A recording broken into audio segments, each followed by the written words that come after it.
आज हम 11th का लिविंग वर्ल्ड का बायोलॉजिकल एग्जाम्पलर का क्वेश्चन देखेंगे और इसमें देखेंगे जो शॉर्ट क्वेश्चन जो बहुत से स्टूडेंट को नहीं पता है कि एग्जाम्पलर से भी क्वेश्चन आता है क्या। तो ये एग्जाम्पलर जो है ये एनसीईआरटी का ही एग्जाम्पलर है जो कि डायरेक्ट एग्जाम में इससे क्वेश्चन आता है। तो आज सबसे पहले हम इसमें मल्टीपल चॉइस कुछ क्वेश्चन है उसको हम लोग देखेंगे। पहला क्वेश्चन इसमें है कि as we go from a species to kingdom in a taxonomic hierarchy the number of common character. तो अगर हम लोग स्पेसीज से किंगडम की ओर जाएंगे तो नंबर ऑफ जो हायरार्की कैरेक्टर होगा वह डिक्रीज करता है। तो पहला का जो ऑप्शन होगा वो ए होगा, क्योंकि हायरार्की कैरेक्टर जो होगा स्पेसीज से किंगडम की ओर जाने पे डिक्रीज करेगा। तो अब यहाँ से हम लोग दूसरा क्वेश्चन देखेंगे। यहाँ पे आपका सोल्यूशन भी दे दिया गया है, आप इसे पढ़ लीजिएगा। दूसरा क्वेश्चन जो है इसमें ये बोल रहा है कि कौन सा ऐसा which of the following suffix use to unit of classification in a plant indicate a taxonomic category of family. तो सफिक्स जो होता है फैमिली के लिए सी ऑप्शन जो है जिसको यूज किया जाता है पोसेसी, ये सब फैमिली के लिए इसी का यूज किया जाता है। थर्ड है न्यू सिस्टमैटिक द टर्म जो होता है systematic refer to. Systematic term जो है ये इसमें क्या होता है identification and study of organ system. नहीं, आइडेंटिफिकेशन और स्टडी नहीं किया जाता ऑर्गन सिस्टम का, नहीं इसमें identification and preservation of plant animal का। सिस्टमैटिक टर्म जो होता है इसमें डाइवर्सिटी के बारे में बताया जाता है of kinds of organism and their relationship. ये जो है इसका जो आंसर है सी हो जाएगा, क्योंकि इसमें new systematic refer to diversity of kinds of organism and their relationship के बारे में बताया जाता है न्यू सिस्टमैटिक टर्म के बारे में। अब यहाँ पर बोल रहा है फोर्थ क्वेश्चन जीनस किसको रिप्रेजेंट करता है। तो पहला ऑप्शन है कोई भी इंडिविजुअल प्लांट और एनिमल को, या दूसरा ऑप्शन नहीं वो गलत है एक कलेक्शन ऑफ प्लांट और एनिमल। नहीं, जीनस जो होता है किसी एक जैसे ग्रुप है, प्लांट का ग्रुप है, एनिमल का ग्रुप है, उसी तरह से जीनस जो होता है रिप्रेजेंट करता है group of closely related species for plant या एनिमल। ये जो होगा इसका आंसर सी हो जाएगा, group of closely related species plant और एनिमल के लिए जीनस रिप्रेजेंट करता है। तो फोर्थ का जो क्वेश्चन है इसका आंसर सी हो जाएगा। अब यहाँ पे ये दिया गया है कि the taxonomic unit phylum in the classification of animal is equivalent to which hierarchical level in classification of plant. अब इसमें बताना है कि कौन से है प्लांट के लिए। तो प्लांट के लिए जो होता है डिवीजन टर्म का यूज किया जाता है और एनिमल के लिए फाइलम टर्म का यूज किया जाता है। तो इसका जो आंसर होगा 5 का सी हो जाएगा। जहाँ पे भी पूछेगा कि अगर taxonomic unit phylum the classification of animal is equivalent हो तो फाइल इसका आंसर हो जाएगा डिवीजन, क्योंकि प्लांट के लिए पूछ रहा है। अगर यही एनिमल क्लासिफिकेशन ऑफ एनिमल का क्लासिफिकेशन रहता तो उसमें हम लोग फाइलम का यूज करते हैं।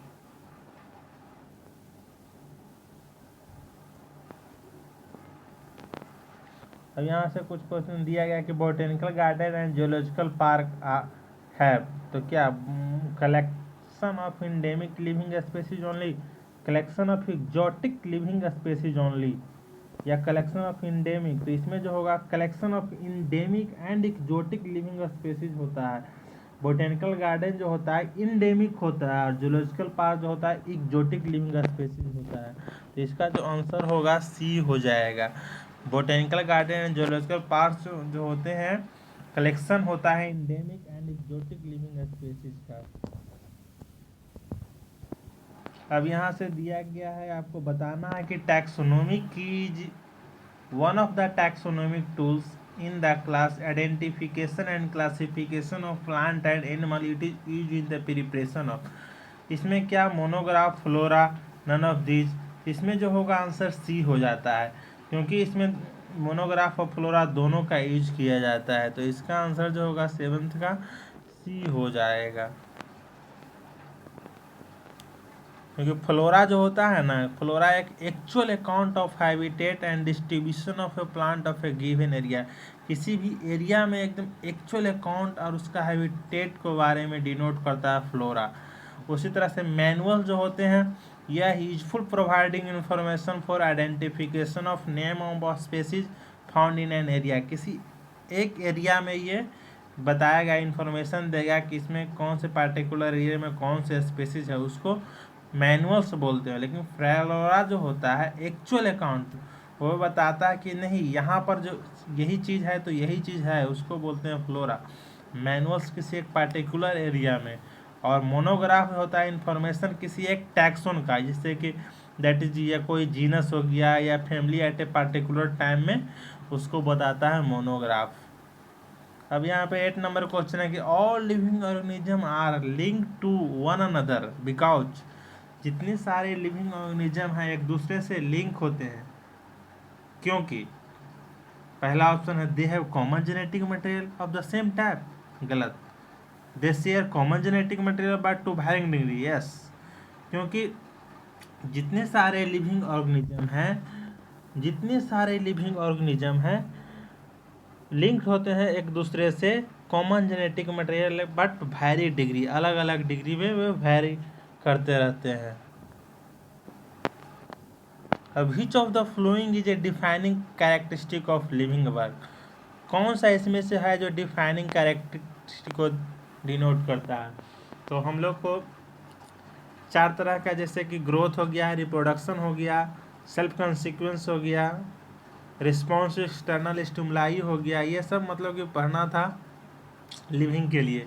तो ग्रोथ जो होता है डिफाइनिंग प्रॉपर्टी नहीं है। क्यों नहीं है? क्योंकि ग्रोथ जो है लिविंग में भी होता है और नॉन लिविंग में भी होता है, इसलिए ग्रोथ को डिफाइनिंग प्रॉपर्टी नहीं किया गया है। एबिलिटी टू मेक साउंड, ये भी डिफाइनिंग प्रॉपर्टी नहीं है। डिफाइनिंग प्रॉपर्टी वैसे प्रॉपर्टी को बोलते हैं जिसमें कोई भी एक्सेप्शन नहीं हो, उसको डिफाइनिंग प्रॉपर्टी बोलते हैं। रिप्रोडक्शन भी डिफाइनिंग प्रॉपर्टी नहीं है, क्योंकि रिप्रोडक्शन में जैसे कि अगर एनिमल्स का ले लिया जाए, जैसे मूल हो गया, स्ट्राइल वर्कर हो गया, या इनफर्टाइल ह्यूमन कपल हो गया, ये तो है लिविंग्स, लेकिन इसमें रिप्रोडक्शन नहीं हो रहा है। तो इसलिए ये रिप्रोडक्शन भी जो है डिफाइनिंग प्रॉपर्टी को शो नहीं करता है। इसलिए ग्रोथ और रिप्रोडक्शन जो होता है do not have defining property. Response external stimuli जो होता है ये डिफाइनिंग प्रॉपर्टी का कैरेक्टर है। तो इसका जो आंसर होगा डी होगा 9th का। अब यहाँ पे आपको एक कॉलम दिया गया है जिसको मिलान करना है आपको कि कौन से कॉलम जो है किसमें सही होता है। तो सबसे पहले हम लोग इसमें मिलान अगर कीजिए तो फैमिली क्या किससे मिलान होगा।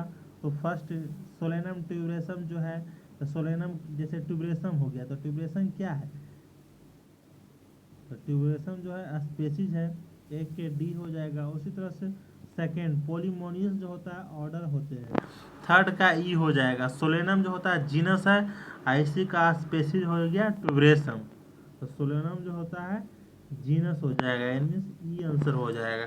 फोर्थ का बी हो जाएगा प्लांटिया, प्लांट क्या है किंगडम होता है, और सोलेनेसिया क्या है फैमिली है, तो इसका आंसर ए हो जाएगा। यानी कि 10th का जो आंसर है वह ए हो जाएगा।